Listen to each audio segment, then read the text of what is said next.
अगर काम करने वाला व्यक्ति को आप चुनाव जिताओगे, वो काम करेगा, वो काम निर्दल भी आदमी चुनाव जीत करके आ सकता है। और जब आप काम करने वाले लोगों को वोट दे करके जिताओगे तो वो आपका काम होगा। हमारे लोग गधा को वोट देते हैं, हमारे लोग गधा को वोट देते हैं और कहते हैं राजा साहब जिसको कहिए वही का हम वोट देंगे। हम राजा सहारे जीते हैं, हम राजा साहब के बदौलत जिंदा हैं, हम राजा साहब के बदौलत खाना खाते हैं। हम राजा साहब हमको मार देंगे, राजा साहब हमको परेशान कर देंगे। अरे राजा साहब के भी चुनाव की जरूरत पड़ती है तो वो भी आपके आगे घुटना टेक करके आपके चरणों की धूल अपने बातों पर रखते हैं और आके गिड़गिड़ाते हैं कि आप मुझे वोट दीजिए, आप मुझे सपोर्ट करिए, मुझे विधायक बनाइए, मुझे सांसद बनाइए, हमको जिताइए। आपके वोट से, आपके ताकत से, आपके वोट से, आपके सहयोग से वो राजा आज राजा है। अब वो राजा थे कभी उनके बाप दादा, अब राजा नहीं, आपके वो नौकर है। जो सांसद विधायक ये जनता के नौकर है, वो राजा नहीं हो सकता। राजपाट था पहले कभी, तब थे राजा, लेकिन अब राजा वो नहीं है, वो आपके वो गुलाम है। वो राजा नहीं है, वो राजा नहीं है, वो आपके गुलाम है। जो आपके वोट के बदौलत वो विधायक बने, वो सांसद बने, वो जिला पंचायत बने, वो प्रधान बने, वो बीडीसी बने, जब चुनाव आता है तो कहते हैं निरहू काका, बिल्लर काका, बुधाई काका, इतवारी काका, सुकई काका, काकी, मौसी, नानी, तू ही सब कुछ हो हमार, हम तुका कंधब लेकर के घूमेंगे।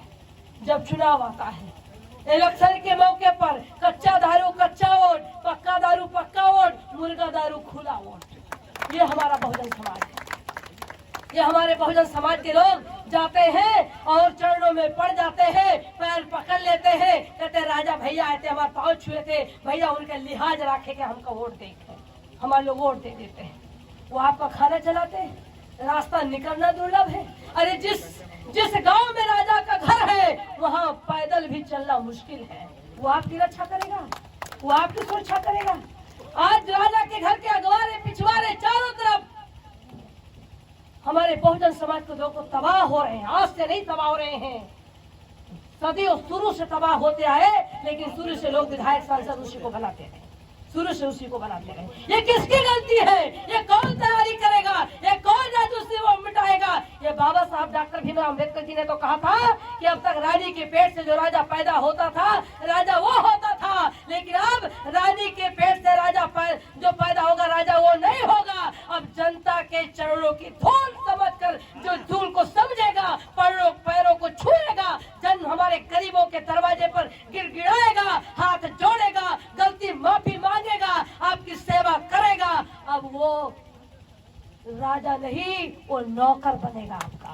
वो बाबा साहब डॉक्टर अम्बेडकर जी ने दिया और 5 साल के लिए आपको मौका दिया है, मात्र 5 साल के लिए मौका दिया है। अगर 5 साल में आपका सुरक्षा नहीं करता, सम्मान नहीं करता, आपको न्याय नहीं दिलाता, आपका विकास नहीं करता, आपके साथ अत्याचार करता, अत्याचार हो रहा है, उसे रोकने का काम नहीं करता, तो 5 साल उसे सब वापस ले लेना।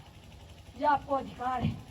आपको लाठी नहीं चलानी, आपको गाली नहीं देना, आपको समाज को तैयार करना। और जिस दिन समाज को तैयार करके उसके खिलाफ वोट दे देंगे, राजा हार जाएगा, राजा चुप हो जाएगा, राजा घर में घुस जाएगा और यहाँ के राजा आप बन जाओगे।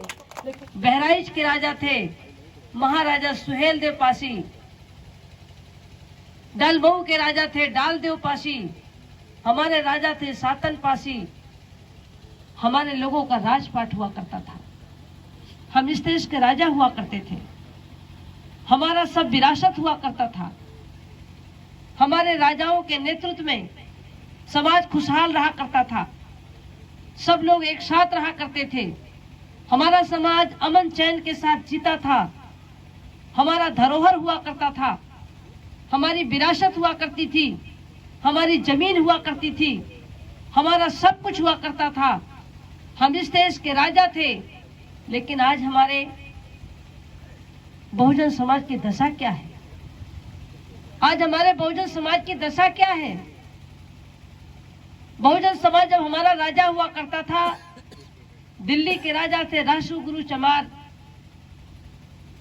भारत के राजा थे चंद्रगुप्त मौर्य, बिंदुसार मौर्य, महाराजा साहू जी महाराज, जो कुर्मी बिरादरी के हुआ करते थे, आला उदल बहुजन समाज के हुआ करते थे, हमारे लोग राजा हुआ करते थे।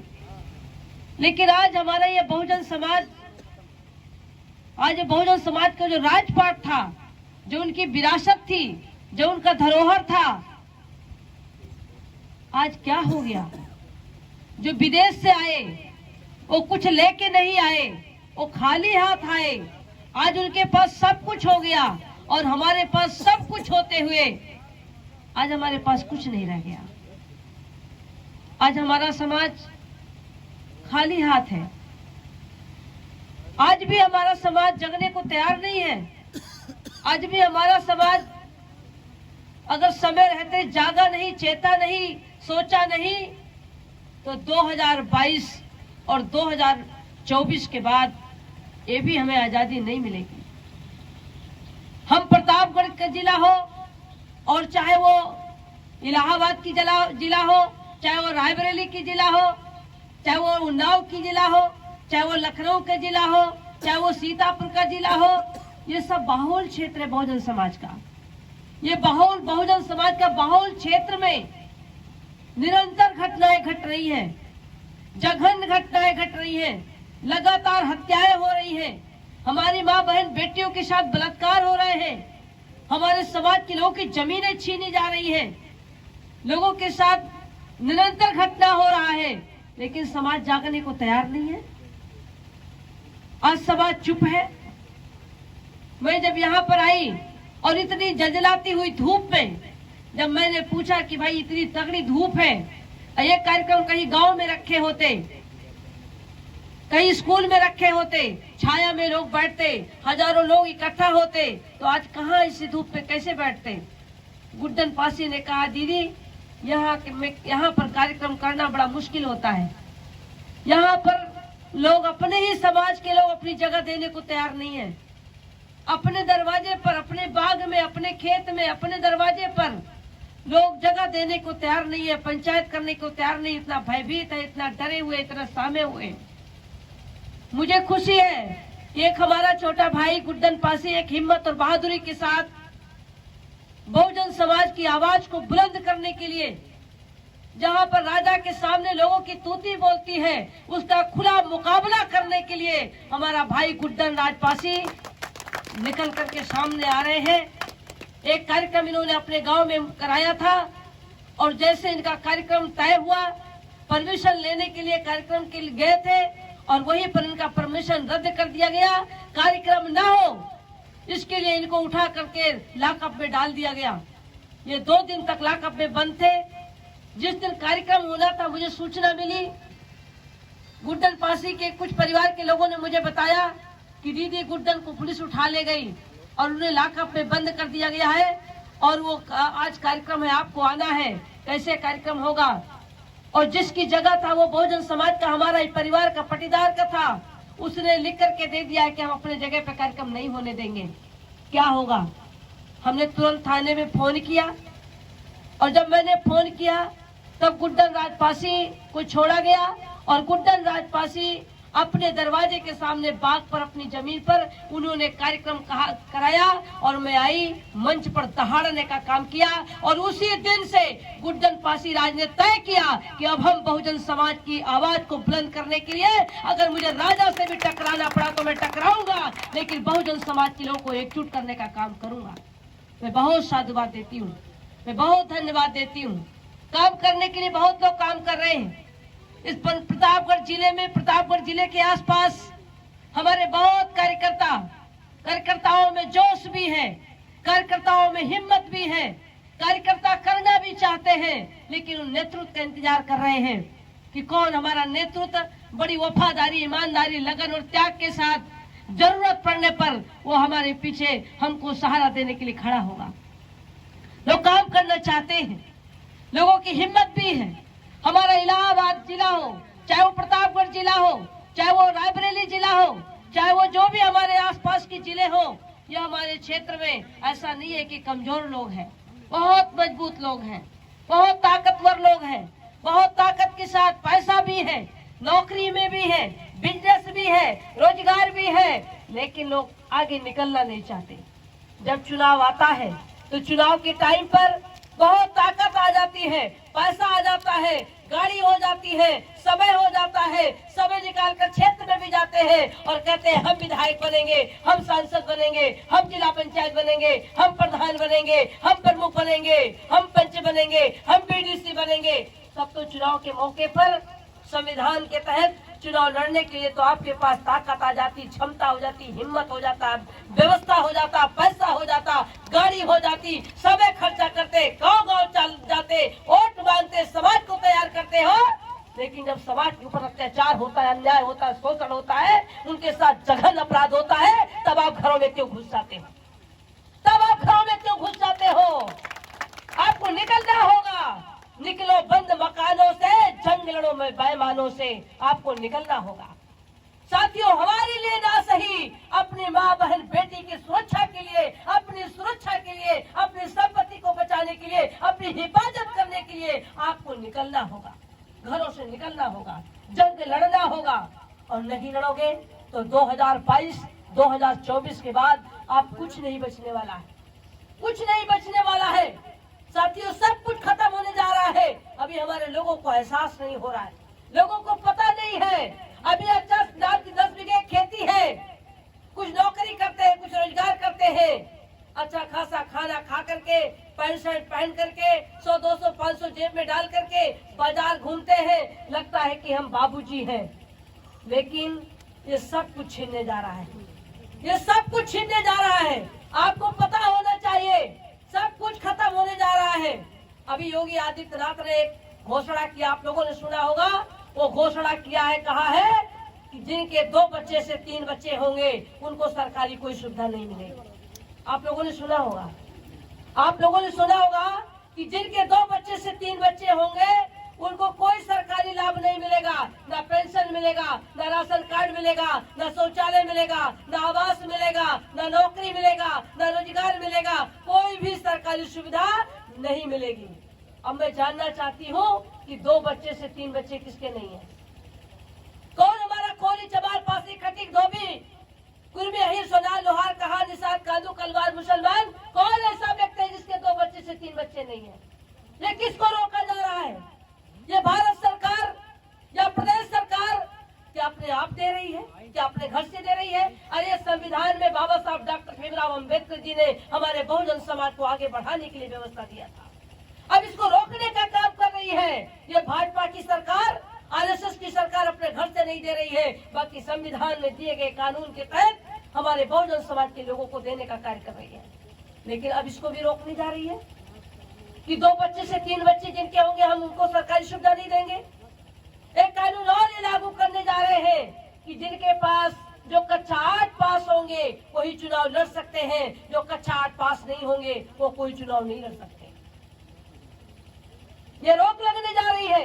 अब तक तो पंच, प्रधान, बीडीसी, जिला पंचायत का चुनाव जो अनुसूचित जात, पिछड़ी जात सीट के लिए आरक्षित हुआ करती थी, महिलाओं के लिए जो आरक्षित हुआ करती थी, बिना पढ़ी लिखी महिलाएं, बिना पढ़े लिखे लोग बीडीसी, पंच, प्रधान, जिला पंचायत बन जाते थे।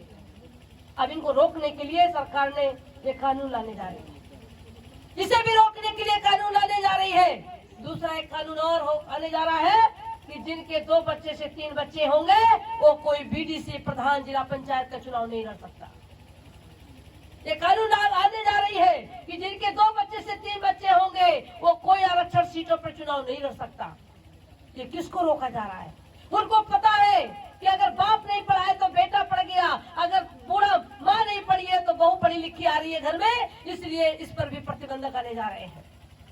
तीसरा एक कानून और लागू होने जा रहा है कि जो कक्षा 5 पास होगा वही वोट देगा, जो कक्षा 5 पास नहीं होगा वोट नहीं दे सकता है। ये कानून आने जा रहा है और ये कानून कोई आज की नहीं है। जब अटल बिहारी वाजपेयी भारत के प्रधानमंत्री थे उस समय ये कानून लाने जा रहे थे कि जो कक्षा 5 पास होगा वही वोट देगा, कक्षा 5 पास नहीं होगा वोट नहीं देगा। इस कानून को जैसे माननीय कांशी राम साहब जी को पता चला कि अटल बिहारी वाजपेयी ये कानून, काला कानून लाने जा रहा है, वैसे माननीय कांशी राम साहब जी ने बहुजन समाज के सांसदों से मिलकर के एक वोट से अटल बिहारी वाजपेयी जी की सरकार को गिराने का काम किया था। और फिर दोबारा बीजेपी की सरकार आते ही ये कानून फिर लाने जा रहे हैं कि कक्षा 5 पास होगा वोट नहीं दे, कब कक्षा 5 पास होगा वही वोट देगा, कक्षा 5 पास नहीं होगा वोट नहीं देगा। ये किसके लिए रोका जा रहा है? ये हमारे अनुसूचित जात, पिछड़ी जात, जनजात, मुस्लिम समाज की महिलाओं को लोग रोका जा रहा है। हमारे लोग पढ़े लिखे नहीं है। आज ग्रामीण क्षेत्र में हमारे तमाम पिता पुत्र बुजुर्ग हैं, तमाम हमारी मातृशक्ति है, तमाम हमारी बहनें वो पढ़ी लिखी नहीं है। इनको हमारे बहुजन समाज को रोका जा रहा है। साथियों, सब कुछ तो धीरे धीरे खत्म हो गया। शिक्षा विभाग प्राइवेट हो गया, शिक्षा विभाग प्राइवेट हो गया, स्वास्थ्य विभाग प्राइवेट हो गया, बिजली विभाग प्राइवेट हो गया, रेल विभाग प्राइवेट हो गया। सारा विभाग जितना भारत का विभाग था जिसमें लोगों को सरकारी नौकरी मिलती थी, आरक्षण के तहत नौकरी मिलती थी, सारा विभाग को खत्म कर दिया गया। अब प्राइवेट सेक्टर कर दिया गया। प्राइवेट सेक्टर में भी हमारे लोगों को नौकरी नहीं मिलती है और जिनको संविदा पे लगाया जाता है उनका 5,000 से 8,000 रुपए तनख्वाह दिया जाता है। कि आज की महंगाई में 5,000 8,000 रुपया पा करके क्या आप अच्छा घर बनवा सकते हो? क्या अपने बच्चों को अच्छी पढ़ाई करा सकते हो? क्या अपनी बेटी की बहन की शादी अच्छे घरों में कर सकते हो? ये किसके लिए कानून बनाई जा रही है? ये हमारे बहुजन समाज के लिए बनाई जा रही है। साथियों, बिजली विभाग प्राइवेट हो गया। अभी तो आप सरकारी बिजली विभाग सरकारी विभाग था तो आपको बिजली का बिल कम देना पड़ता था, लेकिन अब बिजली विभाग प्राइवेट हो गया। मनमानी बिल वसूलेंगे। अगर 1,000 रुपया महीना बिल अगर आपके यहाँ आती है, अगर 2-4 महीने में अगर 50,000 1 लाख की बिल आ गई तो क्या हमारे लोग बिल दे पाएंगे? क्या हमारे लोग बिल दे पाएंगे? और अगर बिल नहीं दे पाएंगे तो कनेक्शन भी उनको मजबूरी होगी, कनेक्शन और कटवा देंगे। और जब कनेक्शन कट जाएगा तो मिट्टी का तेल भी नहीं मिलता है और इतना महंगा मिट्टी तेल होगा कि घर में दिया जलाने के लिए भी व्यवस्था नहीं होगी। अंधेरे में रहना पड़ेगा, आपको अंधेरे में रहना पड़ेगा। ये बीजेपी आरएसएस की सरकार हमारी बहुजनों के लिए कर जा रही है। शिक्षा विभाग प्राइवेट हो गया। अब तक सरकारी विभाग था तो हमारे बच्चे कक्षा 5 तक, कक्षा 8 तक, बीए तक, इंटर तक वो पढ़ लेते थे, बीए में कर लेते थे, कुछ पैसा लगा करके छात्रवृत्ति के सहारे वो पढ़ लेते थे। लेकिन सारा शिक्षा विभाग प्राइवेट हो गया। और जब शिक्षा विभाग प्राइवेट हो गया तो आपके पास अगर 4 बच्चे हैं, अगर 1-1 हजार रुपया फीस देना पड़े तो क्या अपने बच्चों को पढ़ा पाएंगे? क्या अच्छी शिक्षा दिला पाएंगे? आज महंगाई में हमारे अनुसूचित जात, पिछड़ी जात, मुस्लिम समाज के बच्चों को तो एडमिशन भी नहीं लिया जा रहा है, एडमिशन भी नहीं लिया जा रहा है। साथियों, आज हमारे साथ हमारे लोगों को पता नहीं है, अभी आप लोगों को पता नहीं है नागरिक बिल आई है। नागरिक बिल मतलब भारत के नागरिक हो या नहीं हो, नागरिक बिल आई है। नागरिक बिल लोगों को सुनते ही पता चलता है। कहते हमारे लोग कहते हैं कि ये बिल हमारे लिए नहीं आई है, ये बिल मुसलमानों के लिए आई है। मैं तो पूछना चाहती हूँ, ये बिल मुसलमानों के लिए नहीं, ये बिल भारत के बहुजन समाज के लोगों को तबाह करने के लिए, गुलाम बनाने के लिए बिल आई है। ये बिल आई है जो हमारा समाज, ये कहा जा रहा है कि 1971 के पहले, 1971 के पहले का जिनके पास कोई प्रमाण होगा वही भारत के नागरिक माने जाएंगे। 1971 के पहले का कोई प्रमाण अगर आपके पास नहीं है तो कहेंगे ये भारत के नागरिक नहीं है। लेकिन ये गांव के लोगों को पता नहीं है, ये गांव के लोगों को जानकारी नहीं है। 1971 के पहले का हमारे लोगों के पास क्या प्रमाण है? कौन सा प्रमाण आपके पास है? साथियों, हमारे लोगों को अभी एहसास नहीं है, पता नहीं है, जानकारी नहीं है। हमारे गांव के लोग खलिहान की जमीन पर, चक्रोट की जमीन पर, रोड के किनारे, चक्रोट के किनारे, रेलवे लाइन के किनारे, वन विभाग के किनारे, जंगल के किनारे, नदी के किनारे, नालों के किनारे अपने झुग्गी झोपड़ी बनाकर 2 जून की रोटी चलाने के लिए मजबूर है। हमारा ये गरीब समाज आबादी की जमीन में, ग्राम समाज की जमीन में अपना घर बना करके अपने 2 जून की रोटी चलाने के लिए मजबूर है। कल 1971 के पहले का उनसे प्रमाण पत्र मांगा जाएगा कि 1971 के पहले का प्रमाण पत्र दिखाइए, उनके पास क्या प्रमाण होगा? तमाम हमारे समाज के लोगों के पास रहने के लिए मकान नहीं है, जमीन नहीं है। अगर मैयत हो जाए, शमशान घाट ना हो तो लोगों को लाश को जलाने के लिए भी जमीन नहीं है।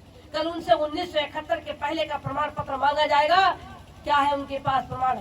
कोई प्रमाण नहीं है। और जब कोई प्रमाण नहीं है और तब यही सरकार उनको भगाने का काम करेगी कि तुम भारत के नागरिक नहीं हो, ये भारत ये नागरिक बिल है, ये नागरिक बिल है। इस नागरिक बिल को हमारे लोग नहीं समझते, मुस्लिम समाज समझता है।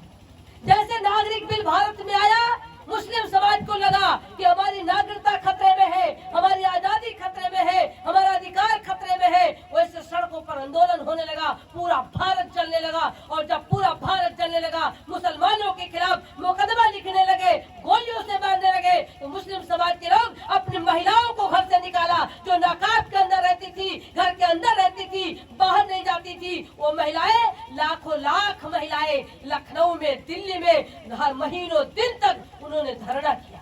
आप लोगों ने देखा होगा, आप लोगों ने देखा होगा। मुस्लिम समाज को लगा कि हमारी आजादी खतरे में है, वो आंदोलन कर रहा है। लेकिन आप कब जागोगे, आप कब उठोगे, आप कब अपने इतिहास को जानोगे, आप अपनी आजादी कब बचाओगे? जब सब कुछ मिट जाएगा तब बचाओगे। साथियों, जब चुनाव आता है तो चुनाव के मौके पर कहते हैं तुम हो हिंदू, हम हो हिंदू। जब चुनाव आता है तब कहते हैं तुम हो हिंदू, हम हो हिंदू। हमारे हिंदू 100 करोड़ देंगे उनको तोड़ मरोड़। हिंदी हिंदी हिंदुस्तान, कहाँ से आया मुसलमान, भेजो इनको पाकिस्तान, वरना मारो इनका जान, भेज दो कब्रिस्तान। हमारे लोग नहीं जान समझ पाते हैं तो कहते हैं जय श्री राम। हमारे लोग नहीं जान समझ पाते हैं तो कहते हैं जय श्री राम। साथियों, जब इलेक्शन आता है तब तुम हो हिंदू, हम हो हिंदू, तब हम हिंदू हो जाते हैं। वोट की बात आती, सरकार बनाने की बात आती, मंदिर बनाने की बात आती, धर्म की बात आती, तब हम हिंदू हो जाते हैं।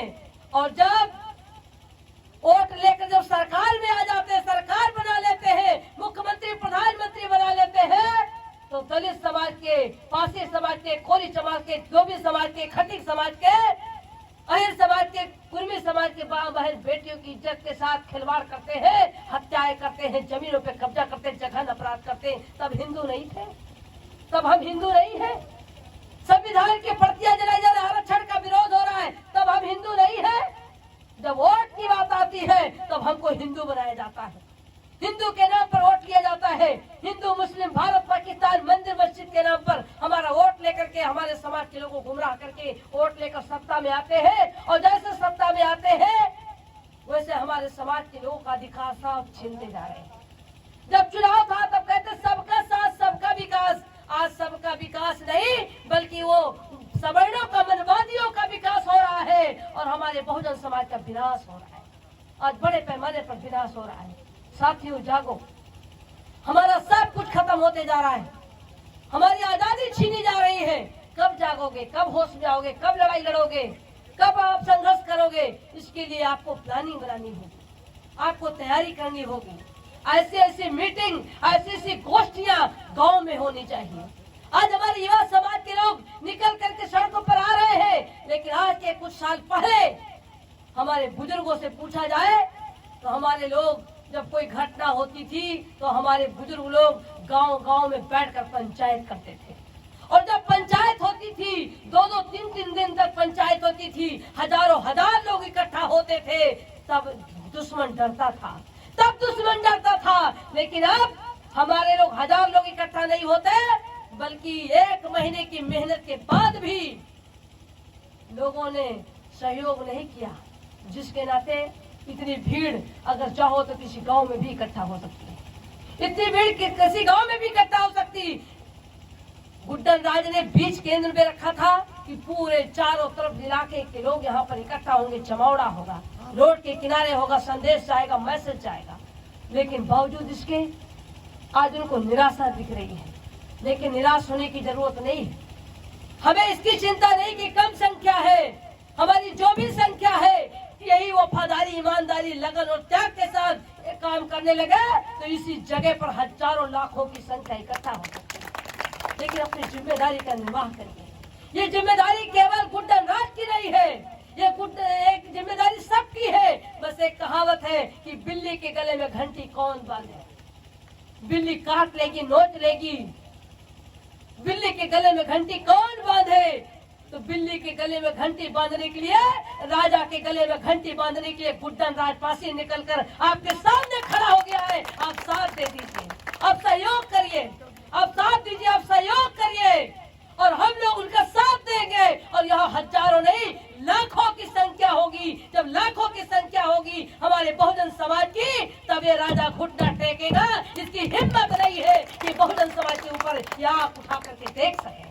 इसके लिए हमको तैयारी करनी होगी, इसके लिए हमको प्लानिंग बनानी होगी, इसके लिए हमें काम करना होगा, इसके लिए हमें गांव जाना होगा, इसके लिए हमें सहयोग मांगना होगा, इसके लिए हमको समाज को जगाना होगा, इसके लिए हमें समाज को तैयार करना होगा, इसके लिए महिलाओं को तैयार करना होगा, इसके लिए पुरुषों को तैयार करना होगा। और जब ये हमारा समाज, जब गाँव गाँव समाज ये तैयार होगा, तो जिस दिन यह बहुजन समाज लेकर लाठी घर से निकल पड़ेगा पंचायत करने के लिए, उस दिन ये मनवादी व्यवस्था, उस दिन हमारी माँ बहन बेटियों के साथ हत्या करने वाले, बलात्कार करने वाले लोगों की, उस दिन उनको औकात मालूम हो जाएगी कि अगर अब हम अत्याचार करेंगे तो हम बख्शे नहीं जाएंगे। तब पंचायत होगी, तब पंचायत किया जाएगा, तब इनको बताया जाएगा, तब हमारी माँ बहन बेटियों की सुरक्षा होगी, तब हमको न्याय मिलेगा। तब यह पुलिस प्रशासन जो आज एसपी के पास जाते हो, डीएम के पास जाते हो, एसओ के पास जाते हो, आपकी सुनी नहीं जाती, आपकी से बात नहीं करना पसंद करते। जिस दिन लाखों की संख्या आप इकट्ठा करोगे, उस दिन डीएम एसपी आपके सामने खड़ा होकर के आपसे हाथ जोड़ेंगे कि जो आपकी मांगे है हम आपका मांगे अभी पूरा करने के लिए तैयार होंगे। साथियों, ये काम हमको करना पड़ेगा, हमको समाज को तैयार करना होगा। बहुत दुख है मन में, बहुत दुख है। अभी गुड्डन राजपासी एक लाइन से सुना रहे थे, एक लाइन से बता रहे थे, जैसे लग रहा है कि नोट करके पढ़ रहे हैं। कितना दिल में दर्द है, कितना दुख है। आप सोशल मीडिया पर, मीडिया के माध्यम से, पेपर के माध्यम से, टीवी चैनलों के माध्यम से जब आप देखते हैं, रूंगटे खड़े हो जाते हैं।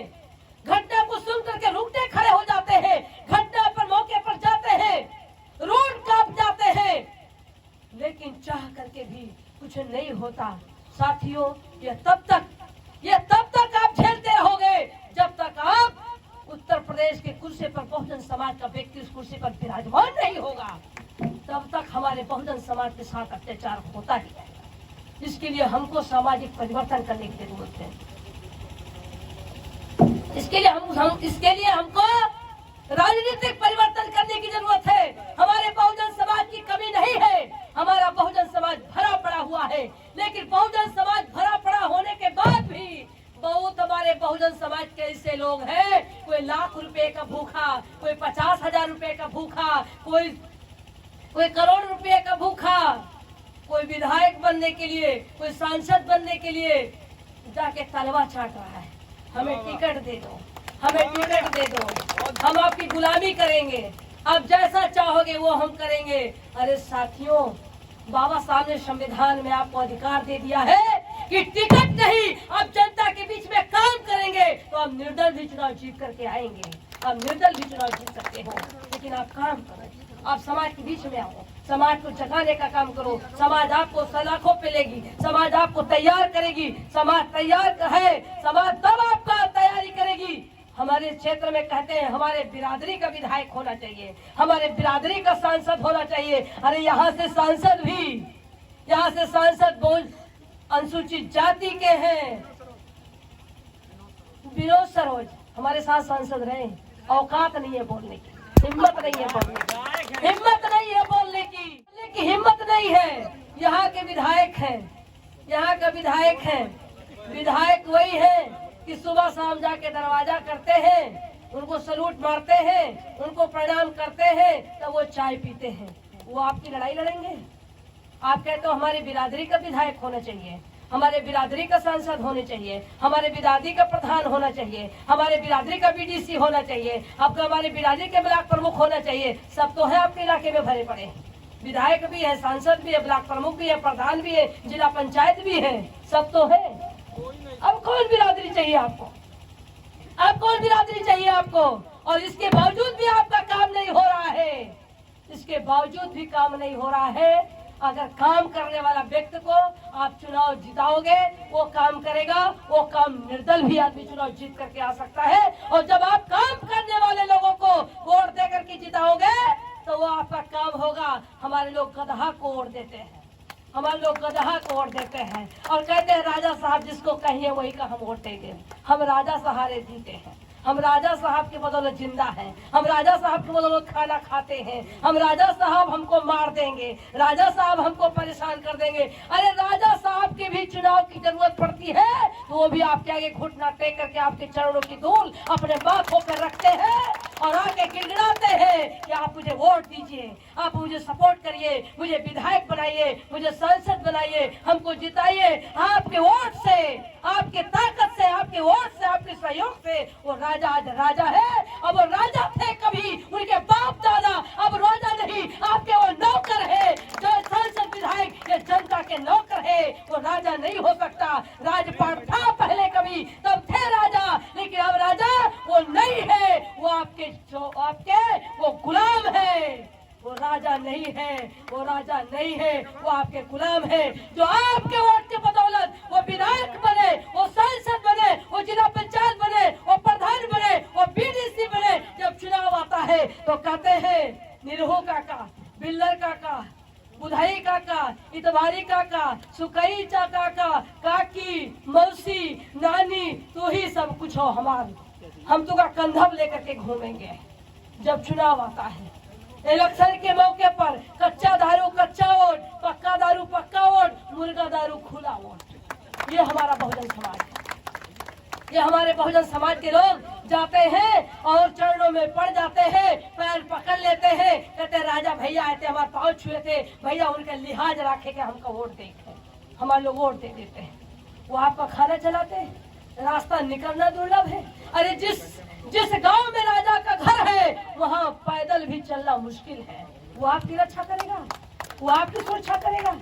आज राजा के घर के अगवारे पिछवारे चारों तरफ हमारे बहुजन समाज को लोग तबाह हो रहे हैं। आज से नहीं तबाह हो रहे हैं, सदियों शुरू से तबाह होते आए, लेकिन शुरू से लोग विधायक सांसद उसी को बनाते हैं, शुरू से उसी को बनाते रहे। ये किसकी गलती है? ये कौन तैयारी करेगा? ये कौन राजस्व वो मिटाएगा? ये बाबा साहब डॉक्टर भीमराव अम्बेडकर जी ने तो कहा था कि अब तक रानी के पेट से जो राजा पैदा होता था, राजा वो होता था, लेकिन अब रानी के पेट से राजा जो पैदा होगा राजा वो नहीं होगा। अब जनता के चरणों की धूल समझकर जो धूल को समझेगा, पैरों को छुएगा, जन हमारे गरीबों के दरवाजे पर गिड़गिड़ाएगा, हाथ जोड़ेगा, गलती माफी मांगेगा, आपकी सेवा करेगा, अब वो राजा नहीं, वो नौकर बनेगा आपका।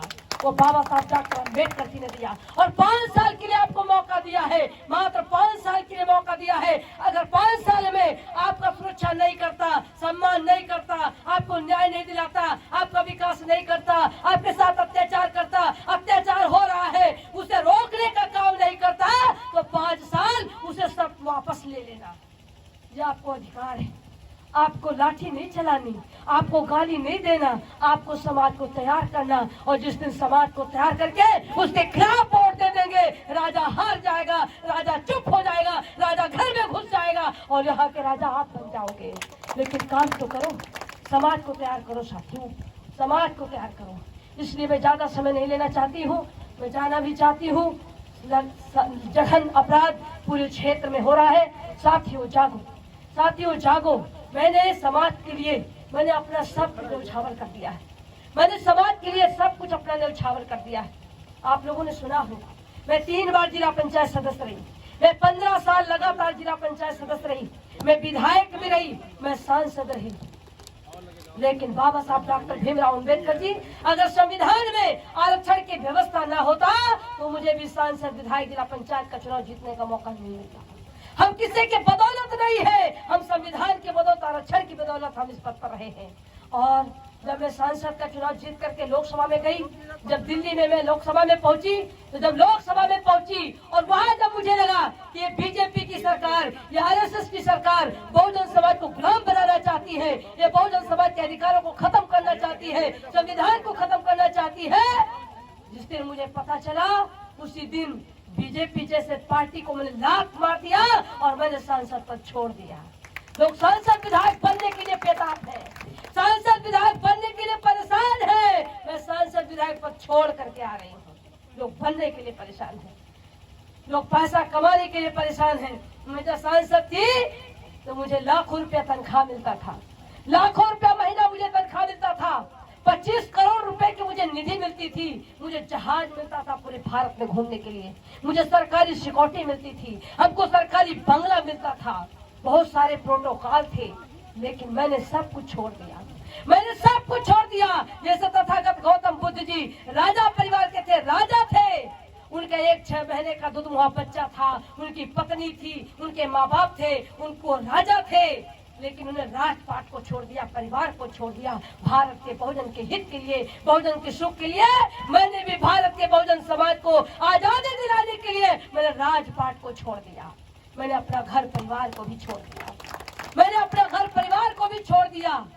आप पता कर सकते हैं, मैं अपने घर नहीं जाती, मैं समाज के लिए, बहुजन समाज को आजाद कराने के लिए मैंने अपना घर भी छोड़ दिया, मैंने परिवार भी छोड़ दिया, मैंने सांसद पद भी छोड़ दिया, मैंने बीजेपी जैसे राष्ट्रीय पार्टी को लात मार दिया, मैंने लाखों करोड़ रुपया मैंने सब कुछ छोड़ दिया, केवल आपकी आजादी के लिए, केवल आपकी आजादी के लिए। मैं आप लोगों से पूछना चाहती हूँ कि आप लोग आजादी चाहते हैं? क्या आप लोग आजादी चाहते हैं? और अगर आजादी चाहते हैं तो आजादी घर में बैठे मिलेगी क्या आपको? आपको आजादी घर बैठे नहीं मिलेगी। इसलिए आजादी अगर घर बैठे नहीं मिलेगी तो आप आगे नहीं चल सकते हो, आप भयभीत हो, आप डरे हो, आप सहमे हो, आप चाहते हो आजादी मिले, लेकिन अगर आगे नहीं निकल सकते हो, अगर मैं निकल पड़ी हूँ तो क्या आप साथ भी देंगे? क्या आप लोग साथ भी देंगे? क्या आप लोग साथ देंगे? साथियों, मैं बहुत साधुवाद आपको करती हूँ। मैं आपको बताना चाहती हूँ कि जहाँ लोग कहते हैं शेर है, मोदी शेर है, योगी शेर है, खा लेगा, काट लेगा, नोच लेगा, उसके खिलाफ कैसे बोलेंगे? तो मैंने भी तय कर लिया है कि मोदी अगर वो कहता है कि हम काट लेंगे, खा लेंगे, नोच लेंगे, तो शेर वो नहीं, मैं शेर बन के उसके सामने उसको नोचने के लिए भी तैयार हूँ। मैं उसके घर में घुस करके मैंने उसको ललकारने का भी काम किया है। बीजेपी के वोट से, बीजेपी के नोट से, बीजेपी के घर में रह करके बहुजन की आजादी के लिए मैंने उसके घर में घुस करके मैंने उसको ललकारा भी है, और बहुजन को आजाद कराने के लिए निरंतर में संघर्ष करेगा। लोग कहते हैं हमें बना दो, हम दिखा देंगे, लोग कहते हैं हमें बना दो, हम दिखा देंगे, हम आजादी की जंग लड़ेंगे, लेकिन आपको तो मैंने दिखा चुकी हूँ। मैं सांसद विधायक रह करके मैं लड़के भी दिखा रही हूँ। अब लोग कहते हैं ना कि हम सीना फाड़ के कहो दिखा दें, जब सीना फट जाएगा, आदमी मर जाएगा, तब क्या दिखाएगा? वो क्या दिखाएगा? कितना परीक्षा लेंगे आप? कितनी परीक्षा लेंगे आप? मैं तो चाहती हूँ कि आओ साथियों, अब समय दूर नहीं है, 2022 और 2024 के बाद हम कुछ नहीं बचा पाएंगे, हम कुछ नहीं बचा पाएंगे। इसके लिए मैं आप लोगों से चाहती हूँ कि अगर चाहते हो सत्ता परिवर्तन हो, अगर चाहते हो कि सत्ता परिवर्तन हो, आप सत्ता में आओ, तो सत्ता में आप आने के लिए आपको काम करना पड़ेगा, आपको निकलना पड़ेगा, आपको काम करना पड़ेगा। और इसके लिए हम लोगों ने तय किया है कि 26 नवंबर को लखनऊ में कांशीराम स्मृति उपवन की फील्ड में हम पूरे भारत के बहुजन समाज के लोगों को मैं इकट्ठा कर रही हूँ। पूरे भारत के बहुजन समाज के लोग वहां इस फील्ड में इकट्ठा होंगे और उस फील्ड में लाखों की संख्या होगी। मैं करने जा रही हूँ। कल लखनऊ में अधिकारी कर्मचारियों की बैठक थी, उसमें अक्षय लाल जी भी थे, विजय सरोज जी, विजय पासी जी थे, और हमारे तमाम साथी गए थे। तमाम IAS, PCS, डॉक्टर, मास्टर की हुड़ लगे थे। सारे समाज के लोग तैयार हो गए हैं और कल के कार्यक्रम में तय हो गया है 26 नवंबर को जो लखनऊ में रैली होगी, उस रैली में लाखों की संख्या इकट्ठा होगी और उस रैली के मंच पर बाबा साहब डॉक्टर भीमराव अंबेडकर जी का पोता प्रकाश अंबेडकर भी उस मंच पर आएंगे, जिसको साक्षी मान करके संविधान बचाओ, आरक्षण बचाओ, बहुजन महापंचायत में वहां करने जा रही हूँ। और बाबा साहब को साक्षी मान करके उनके पोते को मैं बुला रही हूँ, वो प्रकाश अंबेडकर भी उस मंच पर होंगे। और उस मंच पर कांशीराम साहब जी आज इस दुनिया में नहीं है, उन्होंने सामाजिक परिवर्तन की लड़ाई लड़ी है, सत्ता परिवर्तन की लड़ाई लड़ी है। उन्होंने कहा था जाओ दीवालों पर लिख दो कि हम इस देश के हुक्मरान थे, हम इस देश के हुक्मरान फिर बनेंगे। उनको साक्षी मान करके उनकी बहन स्वर्ण कौर भी उस मंच पर आपके बीच में रहेंगे। साथियों, जहां बाबा साहब डॉक्टर भीमराव अंबेडकर जी पढ़ते थे, लंदन में पढ़ते थे, जो लोग बाबा साहब को पढ़ने में सहयोग किए थे, वो परिवार लंदन से भी आपके बीच में आ रहे हैं। वो लंदन से चलकर आपके बीच में आ रहे हैं। लंका से भी आपके बीच में तथागत गौतम बुद्ध जी का परिवार, बौद्ध भिक्षु लोग वहां से भी आ रहे हैं। और उस मंच पर मैं अखिलेश यादव को भी बुला रही हूँ। उस मंच पर अखिलेश यादव भी आएंगे। उस मंच पर अखिलेश यादव को भी बुला रही हूँ। 40 पार्टी जो गठबंधन इस समय चल रही है, 40 पार्टियों का गठबंधन बन रहा है। मैंने सबसे कल उनसे भी निवेदन कर लिया, कल 10 मिनट की बैठक में, कल वहां भी निवेदन कर लिया। वो 40 पार्टी की जो गठबंधन बना करके काम कर रहे हैं, मैं उनको भी मंच पर मैं बुला रही हूँ।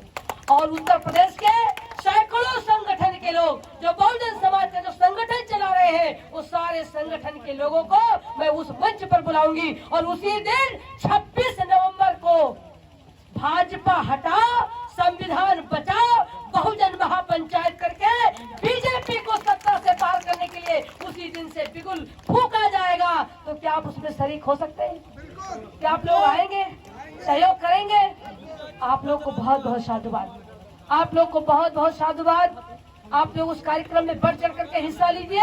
और निश्चित है 2022 में हम बीजेपी को सत्ता से बाहर करेंगे और उत्तर प्रदेश में बहुजन समाज की सरकार बनाकर हम बहुजन समाज के लोगों को सुरक्षित करेंगे। अब जो 3-4 महीने का जो हमारे पास टाइम बचा है, ये समाज को तैयार करने का टाइम बचा है। ये समाज को तैयार करने का टाइम बचा है। इस समाज को तैयार करने के लिए अब हर जिलों में लाखों की संख्या में इकट्ठा होकर बहुजन समाज के लोगों को एकत्रित होकर के हम बीजेपी को सत्ता से बाहर कर देंगे। उत्तर प्रदेश की कुर्सी पर हम कब्जा कर लेंगे। उस दिन हमारी माँ बहन बेटियों की सुरक्षा होगी, उस दिन हमारे बहुजन समाज को न्याय मिलेगा, उस दिन बहुजन समाज को सुरक्षा होगी।